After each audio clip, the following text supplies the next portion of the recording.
Hello guys, welcome back to my channel Arth mom reactions. मैं हूं ज्योति और वेलकम है आप सभी का मेरे चैनल में नई है तो प्लीज चैनल को सब्सक्राइब जरूर कीजिए। वीडियो पसंद आई तो लाइक भी करना, साथ ही साथ नीचे एक बेल नोटिफिकेशन है, इसको भी हिट कर देना ताकि मेरे आने वाली हर वीडियो का नोटिफिकेशन आप सभी को सबसे पहले मिल जाए। मैं एक चीज नोटिस कर रही हूँ कि आप लोग वीडियो को व्यूज तो बहुत दे रहे हो, देख भी बड़ी खुशी खुशी से रहे हो, लेकिन इसी चक्कर में आप लोग चैनल को सब्सक्राइब करना भूल जाते हो।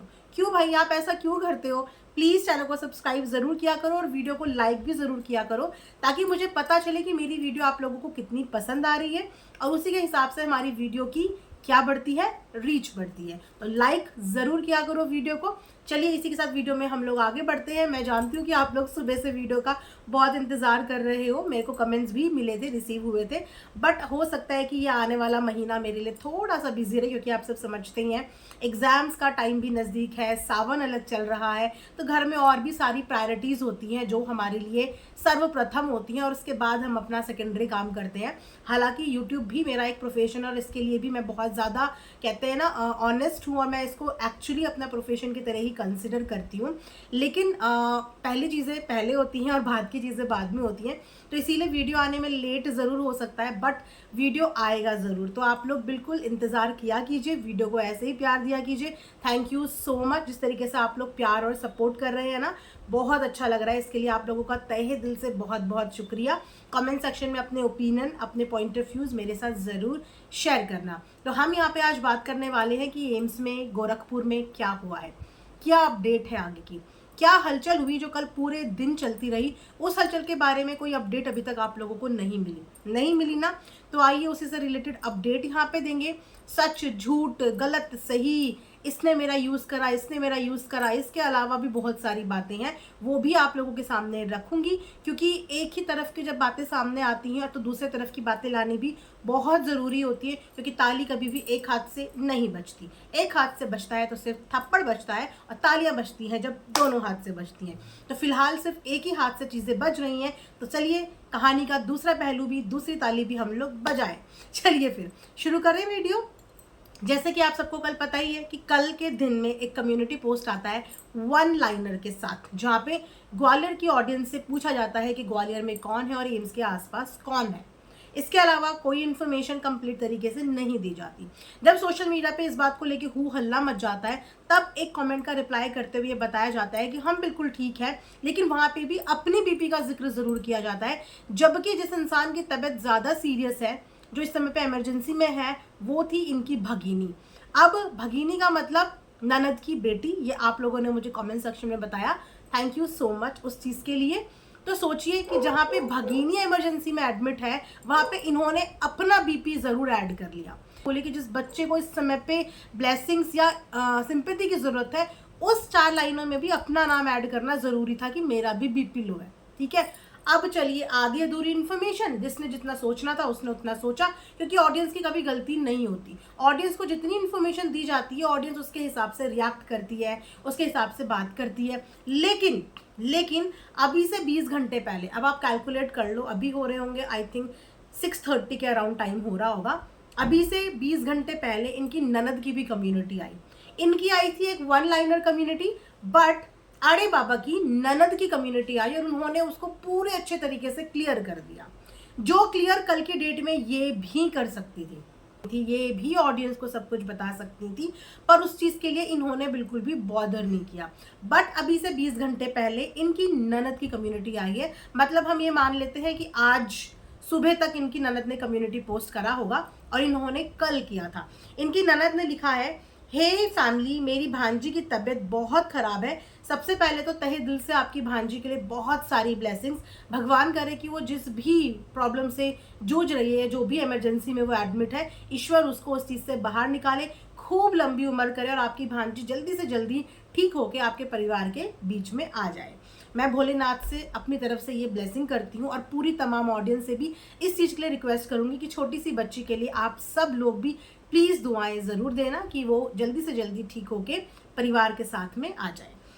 वो इस वक्त आईसीयू में है, हम बहुत परेशान हैं, जिसकी वजह से पिछले 2 दिन से व्लॉग नहीं आया है, अभी तक आएगा, कोई ठीक नहीं है, आप सब प्रे करना वो जल्दी ठीक हो जाए।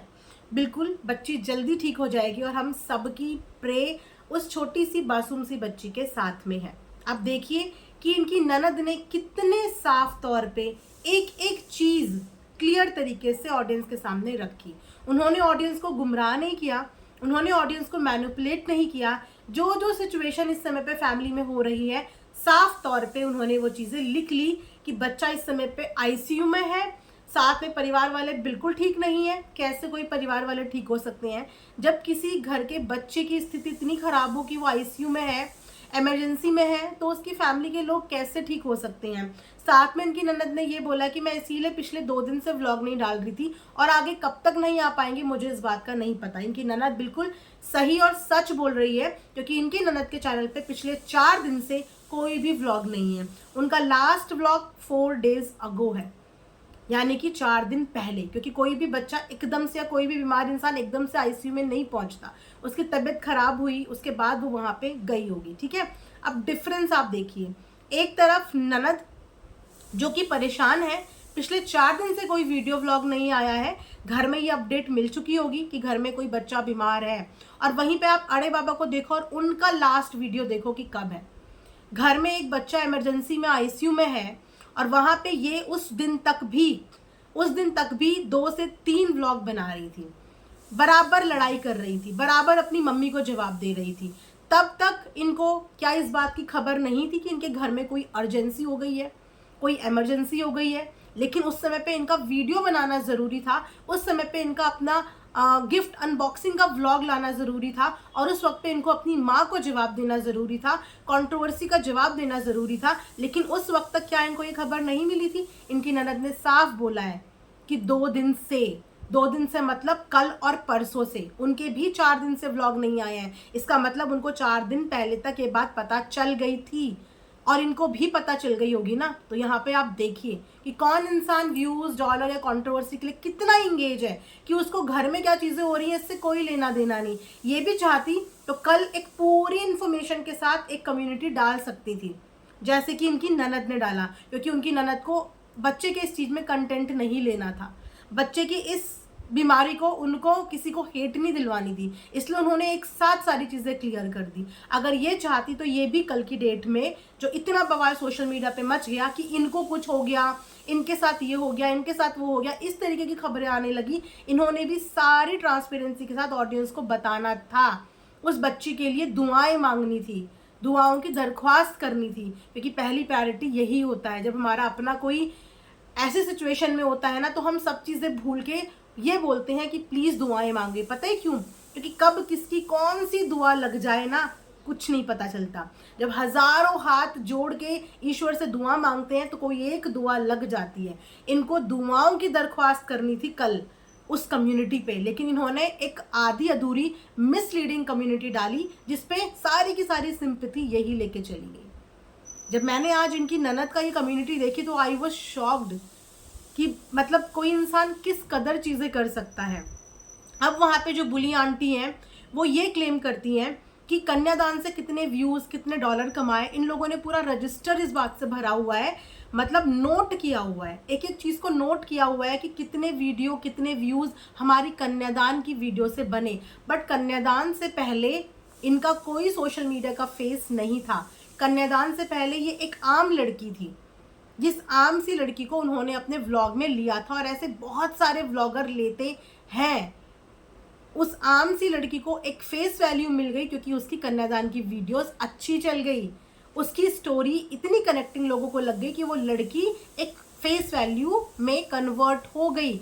लेकिन कन्यादान के लिए ये वहाँ पे गई थी, वो इनके पास नहीं आए थे। और दूसरी सच्चाई, अगर बात व्यूज़, डॉलर और इन्हीं चीज़ों की है गाइस, तो बात कड़वी ज़रूर है, लेकिन आप लोग गहराई से ज़रूर सोचना।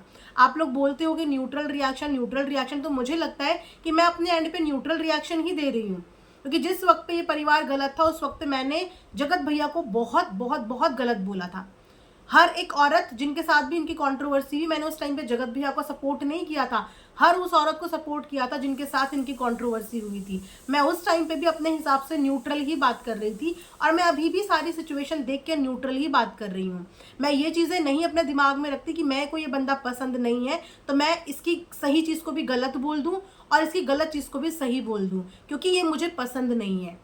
मैं ऐसा अपनी वीडियो बनाते हुए अपने माइंड में थॉट नहीं रखती कि मुझे कौन पसंद है, मुझे कौन नहीं पसंद है। मैं वीडियो बनाते हुए बस ये थॉट अपने माइंड में रखती हूँ कि एट प्रेजेंट सिचुएशन क्या चल रही है और उस सिचुएशन के हिसाब से मेरे अंदर के पॉइंट ऑफ व्यूज़ क्या आ रहे हैं, मेरी एनालिसिस क्या आ रही है। मैं ये भी मानती हूँ कि आप सबके इमोशंस मेरे जैसे भी नहीं हो सकते, हमारी एनालिसिस भी सेम नहीं हो सकती, इसीलिए मैं किसी भी कमेंट करने वाली ऑडियंस की डिसरिस्पेक्ट नहीं करती, क्योंकि आज हो सकता है कि हमारी चीज़ें मैच नहीं कर रही हो, बट भविष्य में इन फ्यूचर कभी किसी और चीज़ पे हमारी चीज़ें मैच कर जाएं। साइड से न्यूट्रल ही रिएक्शन देने की कोशिश करती हूँ। ठीक है, तो बात करते हैं कि कन्यादान के लिए इनका यूज़ हुआ, इनके नाम से वीडियो व्लॉग बने। अभी थोड़े दिन पहले इनके घर में कितनी बड़ी दुर्घटना घटी थी इनकी ननद की। उस समय पे अपनी ननद के लिए इन्होंने भी बहुत सारी वीडियोस बनाई। वो वीडियो तक दिखाई गई जहाँ पे इनकी ननद फ्लोर पे लेटी हुई है, किस अवस्था में, किस हालत में लेटी हुई है, उस पूरी अवस्था की वीडियो बनाई गई। 5 से 6 व्लॉग वहाँ पे आए, जिस व्लॉग के व्यूज़ भी बहुत अच्छे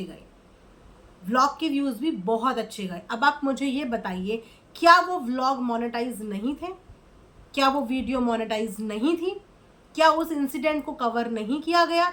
या फिर इसकी भी डायरी मेंटेन की गई कि उस व्लॉग में या उतने सारे व्लॉग में जितना रेवेन्यू आया, क्या इन्होंने वो पूरा रेवेन्यू उस परिवार को दिया?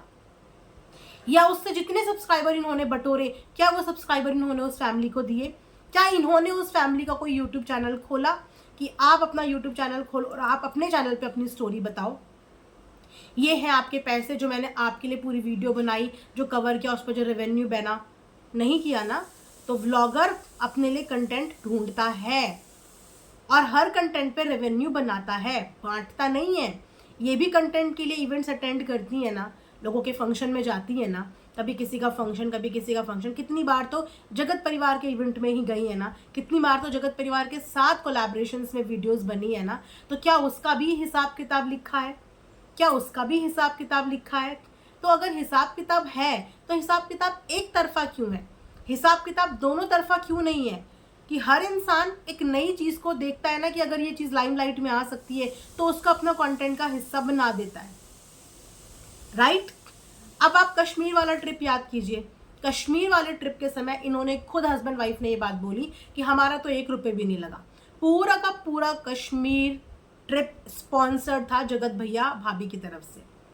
पूरा का पूरा कश्मीर ट्रिप स्पॉन्सर्ड था, क्योंकि उस समय पे शायद इनकी उतनी कहते हैं ना, फाइनेंशियल कंडीशन उस समय पे इतनी सही नहीं थी, क्योंकि हर किसी की फाइनेंशियल कंडीशन सही होने में वक्त लगता है। आज भले ही वो बोले मेरे पास इतनी ज़मीन है, मेरे माँ बाप मेरे लिए मुझे ऐसी थोड़ी छोड़ के चले गए थे, मेरे पास सब कुछ था, मेरे पास ये था, मेरे पास वो था, लेकिन उसके ऊपर एक लोन भी था, जिस लोन को अगर कोई इंसान ना चुकाए तो तब तक वो प्रॉपर्टी उसकी नहीं होती। क्योंकि जिस प्रॉपर्टी पे लोन है, सबसे पहले तो आपको वो लोन चुकाना है, देन ओनली वो प्रॉपर्टी के आप अपने असली हकदार कहलाओगे। तो क्या वो लोन चुकाने के लिए ये जो चैनल यहाँ पे बना, ये जो मशीन कर रहे हैं, क्या इस चैनल से कोई हेल्प नहीं मिली होगी? क्या इसके डॉलर से उस लोन को चुकाने के लिए कोई हेल्प नहीं मिली होगी? तो अगर कैलकुलेशन एक तरफ की हो रही है तो कैलकुलेशन तो दोनों तरफ की होनी चाहिए। अगर ये लड़की उस कन्यादान में ना दिखती, वो लोग इसके कन्यादान की वीडियो नहीं बनाते वीडियो, तो आप बताइए क्या ये पॉपुलर हो पाती? रोज देखना एक व्लॉगर एक नया चैनल खोलता है, जिनकी फेस वैल्यू नहीं है वो लोग डेफिनेटली इस बात से कनेक्ट कर पाएंगे। हो सकता है आप में से बहुत सारे लोगों के चैनल हो, कोई फूड व्लॉगिंग शुरू करता है, कोई ट्रैवल व्लॉगिंग, कोई नॉर्मल डेली व्लॉगिंग। आप बताइए कितनों के चैनल चलते हैं? आज की डेट में क्या चैनल चलाना इतना आसान है? हाँ, आसान तब ज़रूर बन जाता है जब आपके साथ किसी बड़े चैनल का फेस वैल्यू ज़रूर हो। आसान ज़रूर बन जाता है अगर आप लड़ाई झगड़ा कर रहे हो, कंट्रोवर्सी कर रहे हो, तो आपको मिल जाती है पॉपुलैरिटी। लेकिन कोई इंसान अगर तमीज़ के दायरे में बिना किसी फेस वैल्यू के काम कर रहा है ना, तो उसको ग्रोथ बहुत लेट मिलती है। तो अगर ये उनकी वीडियो में नहीं आती तो आज इनको भी फेस वैल्यू नहीं मिलती। आज ये भी जो इन्फ्लुएंसर का इस समय पे इनको रौब और घमंड चढ़ गया है, वो आज नहीं मिलता। जिस व्यूज़ का इन्हें घमंड चढ़ गया है वो नहीं मिलता। आज जिस चैनल के दम पर ये अपनी ननद के लिए लड़ी, उनके लिए इन्होंने वीडियो बनाई, आज ये चैनल नहीं होता तो क्या ये उनके लिए लड़ पाती? क्या उनकी इस चीज़ को पब्लिक के आगे लेके आ पाती? नहीं लेके आ पाती। तो अगर फायदा उनका हुआ तो इक्वली फायदा इधर से भी हुआ, बराबर का फायदा हुआ। कहते हैं ना, बराबर का फायदा हुआ। तो किसी भी चीज को ना इंसान को भूलना नहीं चाहिए। अब मैं यहाँ पे एक मोस्ट इंपॉर्टेंट बात जरूर बोलना चाहूंगी, ठीक है। अभी थोड़े दिन पहले ये हस्बैंड वाइफ गुस्सा होके आए थे ना, किसके लिए स्टैंड लेने आए थे कि एक माँ को ऐसा ऐसा बोल दिया। वो औरत है, औरत के साथ इस तरीके की बात नहीं करनी चाहिए। मैं बिल्कुल बोलूँगी कि किसी भी आदमी को औरत के साथ इस तरीके की बात नहीं करनी चाहिए, नहीं करनी चाहिए। औरत कुछ भी बोले लेकिन आदमी को चुप रहना चाहिए। अग्री करेंगे ना? जो आदमी भी ये वीडियो देख रहे होंगे या जो भी सब्सक्राइबर के हस्बैंड ये वीडियो देख रहे होंगे, प्लीज़ इस बात का जवाब देना कि औरत आपको कुछ भी बोलते रहे बोलते रहे बोलते रहे, लेकिन आप आदमी हो इसीलिए आपको कुछ नहीं बोलना है। अग्री करेंगे आप इस बात पे कि क्योंकि आप आदमी हो आपको कुछ नहीं बोलना है, औरत आपको कुछ भी बोले। इन्होंने वहां पे आके अपने 2 दिन पुराने बने रिश्तेदारों के लिए स्टैंड लिया। आज इनकी माँ के लिए पॉटी, आज इनकी माँ के लिए कचरा, आज इनकी माँ के संस्कारों, आज इनकी माँ की परवरिश, आज इनकी माँ के खून, और आज इनकी माँ को इतना अभद्र बिलो द बेल्ट करके चीज़ें बोली जा रही हैं और वो माँ अभी तक कुछ नहीं बोल रही है। तो क्या आज ये अपनी माँ के लिए एक शब्द बोलने आएंगी? क्या आज ये अपनी माँ के लिए ये स्टैंड लेने आएंगी कि मेरी माँ चाहे कितनी भी बुरी हो, कितनी भी भली हो, लेकिन उन्होंने एक चीज़ मेरे लिए करी है और मैं उस चीज़ का मान रखते हुए कहती हूँ कि मेरी माँ के लिए कुछ मत बोलो। चलो ऑन कैमरा स्टैंड नहीं ले सकते, क्या ऑफ कैमरा एक बार भी कोशिश करी? क्योंकि मैं जानती हूँ अगर इन्होंने एक बार बोल दिया ना उनको कि मत बोलो तो वो नहीं बोलेंगी, क्योंकि वो बोल ही इनके लिए रही हैं।